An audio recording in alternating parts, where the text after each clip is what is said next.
I've said it many times, but I'm going to say it again. What we've seen from GTA Online over the past few years in terms of microtransactions and increase in prices is just the beginning. Take-Two wants all of your money. They don't just want a little bit of your money, they want all of your money.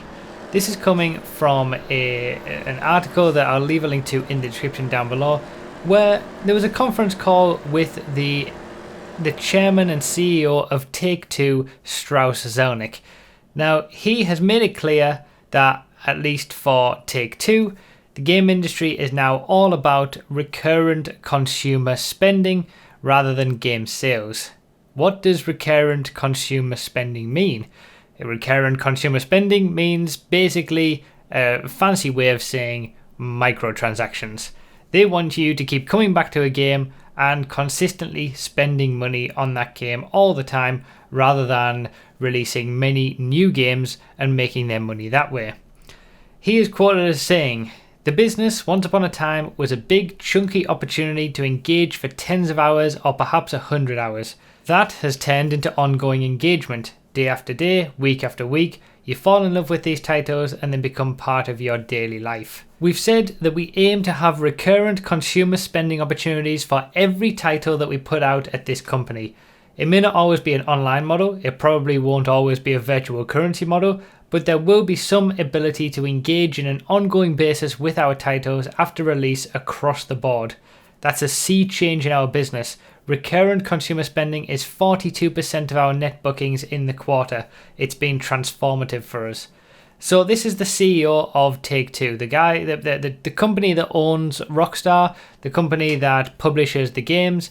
This is the CEO of Take-Two talking to in a conference call with investors. So he's talking to the people who invest in Take-Two, and this is all about money. Obviously, he's not talking to your average gamer or journalist in the gaming industry, who he may be a little bit more reserved about what he says. This is all about making sure that the investors who are investing in Take-Two know where their profits are going to come from. So he's being completely honest with what they're going to be doing with gaming going forward. And obviously, because Take-Two owns Rockstar, Rockstar is part of this, and this obviously impacts the future of any GTA games that we've still got to come, if we do get any, because Rockstar's release schedule for games these days is ridiculous. So this is probably going to impact Red Dead Redemption 2 as well. Let's put it into perspective. But basically what he's saying is that every single game that is released from Take-Two has to have some way for you to spend money on it after you've already bought it. There has to be, this is across the entire company, across all the devs that they have working on all the games that are underneath Take-Two. Every single game is going to be like this. So every game that you get from Take-Two, you're going to pay your $60 or whatever it is for that game, and then there's always going to be some other way to spend money. We saw it first obviously with GTA Online and the shark cards, and over the years we've obviously seen that it's gotten a lot worse in terms of the prices of things in GTA, all to drive shark cards more and more. And as he said himself, microtransactions were 42% of their entire revenue in just that last quarter. They are making a killing, and all big, this isn't just Take-Two, all big publishers are doing this now, and it's something that we're going to be talking about on the next podcast as well, how microtransactions and loot boxes and all this kind of stuff are kind of ruining the gaming experience, because you can't get away from the fact that when games are forced into having some sort of, as they put it, recurrent consumer spending, that directly impacts the creation of the things in the game.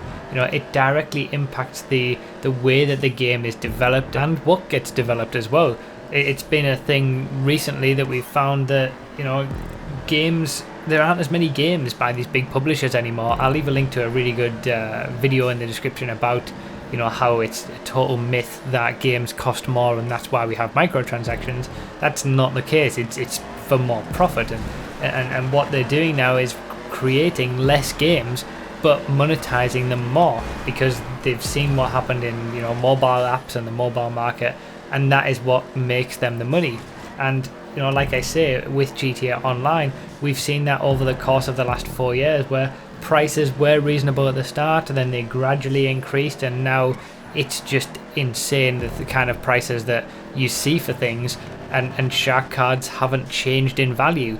So this is going to be a thing, you know. This is the CEO of Take-Two saying that every single game is going to have some way for you to pay money once you've actually already bought the game. So for anybody thinking that, you know, GTA 6 wasn't going to have microtransactions or wasn't going to be as bad as GTA Online, for people who were hoping that Red Dead Redemption 2 wasn't going to have microtransactions, you can bet that it's going to happen now, because this is the CEO of Take-Two saying it. And even if the game couldn't fit microtransactions, or the way that the developers wanted the game to be was just a single player great experience, well, Take-Two doesn't want that. Take-Two wants them to put microtransactions in, so they're going to have to do whatever they can in the development of the game and shoehorn various different things to be able to fit some sort of microtransaction model.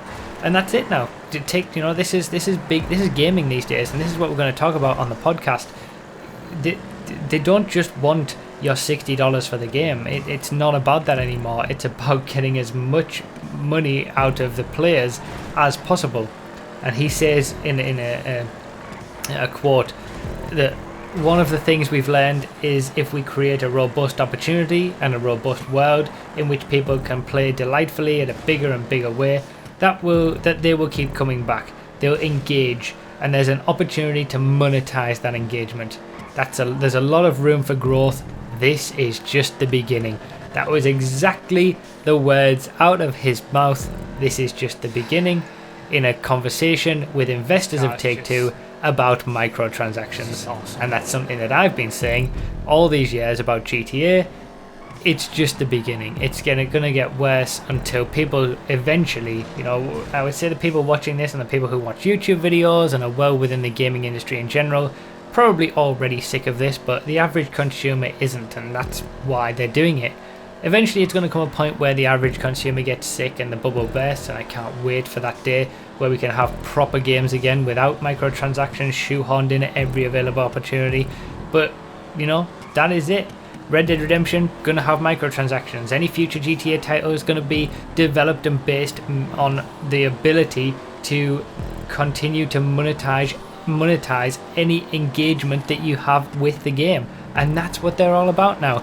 So, you know, if you want to read the actual article, I've pretty much covered all of it in this video, but if you want to read the article, the link to it is down below.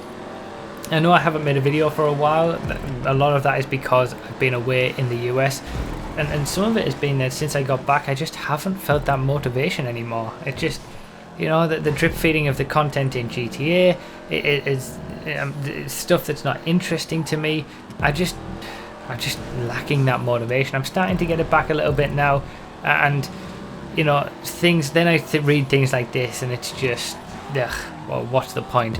But anyway, I figured I'd just make a little video, just a little ramble about it. Like I said, keep an eye out for the next podcast, which will be up on YouTube in a few days, because we are going to talk about this at length. But yeah, there it is. The CEO of Take-Two has said it himself. So yeah, can't wait for GTA 6 and Red Dead Redemption 2 now.